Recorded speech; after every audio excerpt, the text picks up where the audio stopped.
اکثر لوگ جو ہیں وہ رزق کے معاملے میں بڑے پریشان ہوتے ہیں، اور کیونکہ بہت سارے مجھے میسیجز پہ آتے ہیں اور اس کے بارے میں نے پہلے بھی بات کی، لیکن ایک کوئکلی آپ کو بتاتا ہوں کہ جو شخص بھی اپنی زندگی میں پانچ چیزوں کو اپنی زندگی کا حصہ بنا لے، اللہ سبحانہ تعالیٰ اس کے رزق میں کبھی کمی نہیں دیتا۔ پہلی چیز کیا ہے کہ اپنی زندگی میں اللہ کی فرما برداری کو لے آؤ اور اللہ کی نافرمانی کو چھوڑ دو۔ جو شخص اللہ کا فرما بردار بن جائے گا، اللہ کی نافرمانی کو چھوڑ دے گا، اللہ سبحانہ تعالیٰ کی طرف سے وعدہ ہے کہ اللہ تعالیٰ ایسے شخص کو رزق ایسی جگہ سے دے گا جہاں سے وہ سوچ بھی نہیں سکتا۔ وَمَن يَتَّقِ اللَّهَ يَجْعَل لَّهُ مَخْرَجًا وَيَرْزُقْهُ مِنْ حَيْثُ لَا يَحْتَسِبُ۔ اللہ کا وعدہ کیا ہے کہ جو بھی تقوی اختیار کرے گا، اللہ سے ڈرے گا، اللہ کی فرما برداری کرے گا، اللہ کی نافرمانی چھوڑ دے گا، تو اللہ سبحانہ تعالیٰ اس کے لیے ہر مشکل سے نکلنے کا راستہ بنا دے گا، اور رزق اس کو ایسی جگہ سے دے گا جہاں سے وہ سوچ بھی نہیں سکتا۔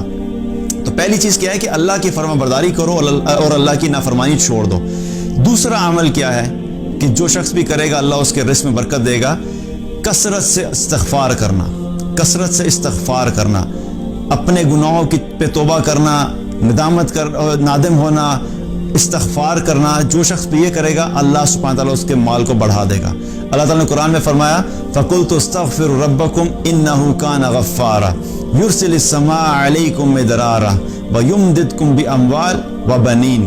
اللہ کا وعدہ ہے کہ تم کثرت سے استغفار کرو، میں تمہیں مال عطا کروں گا۔ دوسرا عمل کیا؟ کثرت سے استغفار کرنا۔ تیسرا عمل کیا ہے کہ جو اللہ نے دیا اس پہ شکر کرو۔ جب شکر کرو گے تو اللہ سبحانہ تعالیٰ اس شکر کے نتیجے میں تمہیں اور عطا فرمائے گا۔ لَإِن شَكَرْتُمْ لَأَزِيدَنَّكُمْ۔ اللہ سبحانہ تعالیٰ نے قرآن میں فرمایا کہ تم شکر ادا کرو میں تمہیں مزید بڑھاؤں گا۔ تم اپنے مال پہ شکر ادا کرو گے اللہ مال بڑھائے گا۔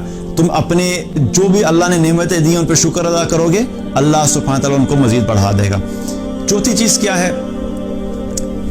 کیا ہے؟ جو شخص بھی صدقہ کرتا ہے، اللہ کی راہ میں مال خرچ کرتا ہے، اللہ سبحانہ تعالیٰ ایسے شخص کے مال میں کبھی کمی نہیں کرتا، اللہ تعالیٰ اس کے رزق کو بڑھاتا ہی ہے۔ اللہ تعالیٰ نے قرآن میں فرمایا مَنْ ذَا الَّذِي يُقْرِضُ اللَّهَ قَرْضًا حَسَنًا فَيُضَاعِفَهُ لَهُ أَضْعَافًا كَثِيرًا۔ کون ہے جو اللہ کو قرض حسنہ دے اور اللہ سبحانہ تعالیٰ فرماتا ہے کہ اس کو میں بڑھا چڑھا کے واپس کر دوں گا۔ آپ لوگوں پہ خرچ کرنا شروع کر دیں، اللہ سبحانہ تعالیٰ آپ پہ خرچ کرنا شروع کر دے گا۔ آپ لوگوں میں دینا شروع کریں، اللہ آپ کو دینا شروع کرے گا۔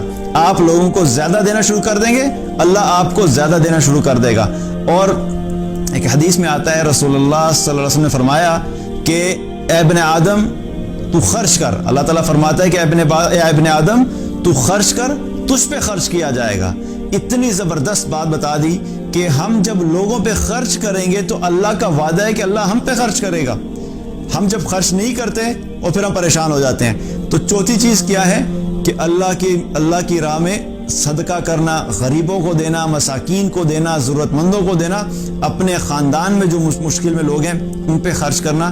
جو شخص صدقہ کرتا ہے اللہ سبحانہ تعالیٰ اس کو کبھی بھی مال کی کمی نہیں دیتا۔ پانچواں عمل کیا ہے؟ پانچواں عمل اپنے خاندان والوں کے ساتھ بنا کے رکھنا، صلہ رحمی، اپنے خاندان والوں سے تعلق نہیں توڑنا، کیونکہ حدیث میں آتا ہے نبی صلی اللہ علیہ وسلم نے فرمایا جو شخص یہ چاہتا ہے کہ اللہ اس کی زندگی میں، اس کی جان میں، اس کی عمر کو بڑھا دے اور اس کے مال کو بڑھا دے، تو اسے چاہیے کہ وہ صلہ رحمی کرے۔ تو اپنے خاندان والوں کے ساتھ تعلق مت توڑیں، تعلق بنا کے رکھیں۔ جو شخص بھی یہ 5 اعمال کرے گا اللہ سبحانہ تعالیٰ کبھی اس شخص کو رزق میں کمی نہیں دے گا اور اس کے رزق میں ہمیشہ برکت ہوگی۔